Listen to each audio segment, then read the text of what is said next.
यही तुम्हारा भविष्य है, यही तुम्हारा प्रारब्ध, यही अंत है कुरुवंश का।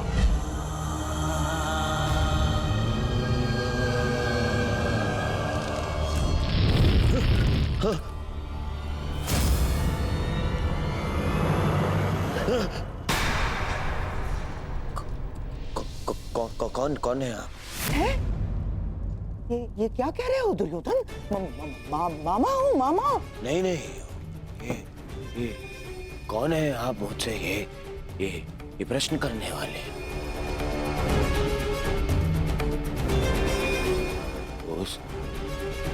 उस छली ने, उस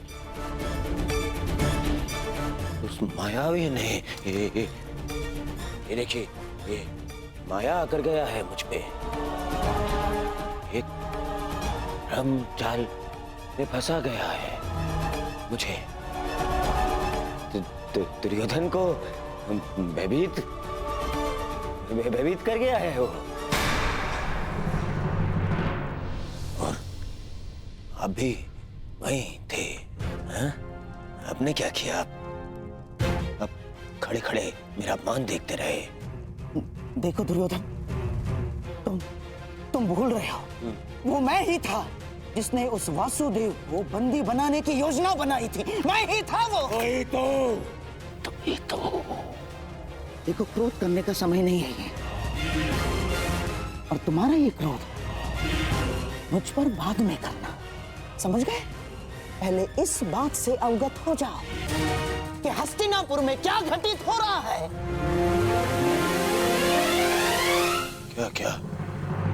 क्या घटित हो रहा है हस्तिनापुर में?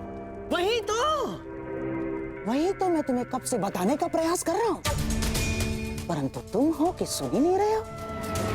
तुम्हें कदाचित अनुमान नहीं है कि तुम्हारा परम मित्र कर्ण तुम्हारे नाक के नीचे क्या कर रहा है।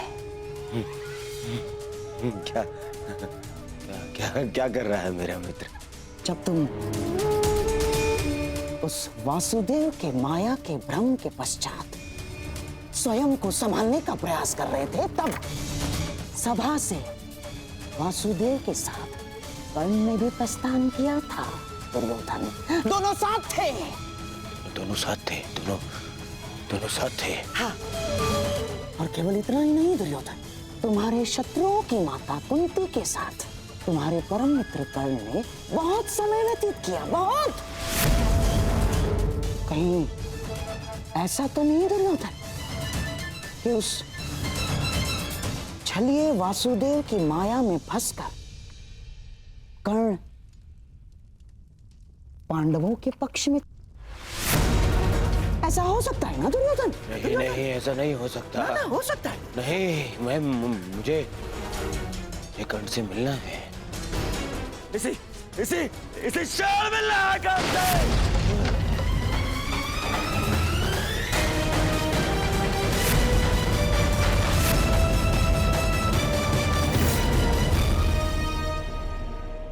जीवन कितने खेल खेलती है ना हमारे साथ केशव। जीवन भर जिसका वध करना चाहा, जिसे युद्ध में हराना चाहा, जिसका मान मर्दन करना चाहा, आज ज्ञात हुआ कि वो मेरा ही अनुज है। मैं अपने ही अनुज पर आक्रमण कैसे कर पाऊंगा? उस पर बाण संधान कैसे करूंगा मैं?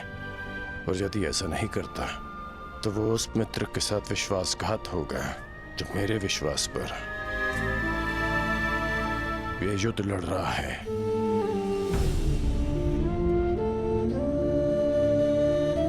क्यों नियति हमारे साथ ऐसा खेल खेलती है? क्यों वो दो भाइयों को शत्रु बनाकर सामने ले आती है? क्यों वो उन्हें एक दूसरे के रक्त का प्यासा बना देती है, जिनकी धमनियों में एक ही रक्त बहता है? ये कैसी नियति है केशव?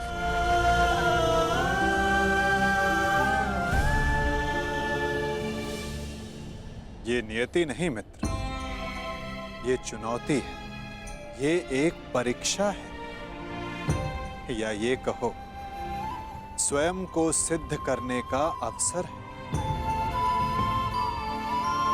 इतनी कठिन परीक्षा, इतनी कठोर चुनौती, इतना पीड़ादायक अवसर। मनुष्य अपनी परीक्षा नहीं चुनता कर्ण, ये परीक्षा है जो स्वयं अपना पात्र चुनती है। ये चुनौती है जो परखने के लिए स्वयं अपना पात्र चुनती है कवचधारी वीर। माटी के तट नदी की धीमी धारा के किनारे होते हैं और कठोर पाषाण को नदी के वेग से लड़ना होता है। एक सामान्य पाषाण को हथौड़ी और छेनी की मार सहनी होती है, परंतु जिसे हीरा बनना हो उसे धरती के भीतर गहन दबाव और ताप को सहना होता है। माला बनने के लिए अपने हृदय को सुई से भिदवाना होता है। प्रकाश देने के लिए स्वयं को जलाना होता है। बांस सब होते हैं कर्ण, परंतु बांसुरी बनने के लिए तन पर घाव खाना पड़ता है।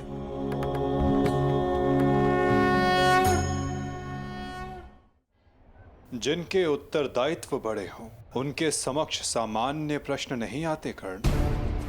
जिन्हें युद्ध की हुंकार भरनी होती है उन्हें लाक्षागृह की अग्नि से निकलना होता है। जिन्हें युद्ध का परिणाम देना होता है उन्हें अपना कवच भिदवाना होता है। मृत्युंजय बनने की चाह रखने वालों को प्रति क्षण मरना होता है। ये तुम्हारे समक्ष आई सबसे बड़ी दुविधा नहीं है कर्ण, सबसे बड़ी चुनौती है, सबसे बड़ा अवसर है। अब इसका चयन करना तुम पर निर्भर करता है कर्ण कि इसमें भाग लो या भाग जाओ। तो यह सब पहले आपने क्यों नहीं बताया केशव? यदि तब बता देता तो आज तुम्हारे समक्ष मृत्युंजय बनने का अवसर नहीं आता। एक मित्र के रूप में आपने मुझे बताया कि मुझे क्या चुनना चाहिए, परंतु आज मैंने सभा में उस कृष्ण को देखा जो भूत भविष्य वर्तमान सब है, जिनसे परे कुछ नहीं, जिन्हें सब कुछ ज्ञात है। तो आपको यह भी अवश्य ज्ञात होगा केशव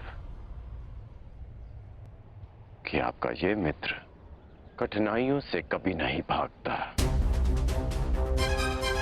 सदैव उनका सामना करता है। अब कदाचित हमारी भेंट युद्ध भूमि में होगी।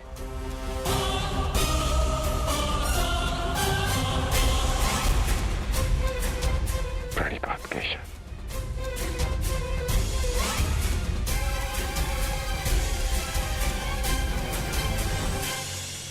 मैं अत्यधिक प्रसन्न हूं कि तुम मेरे मित्र। मैंने सदैव कहा है और आज पुनः कहता हूं, तुम अद्भुत हो, तुम महान, तुम एक महान मित्र हो, एक महान पुत्र हो और एक महान पिता हो। तुम इस युग की मानवता के महान रत्न होकर राधे कर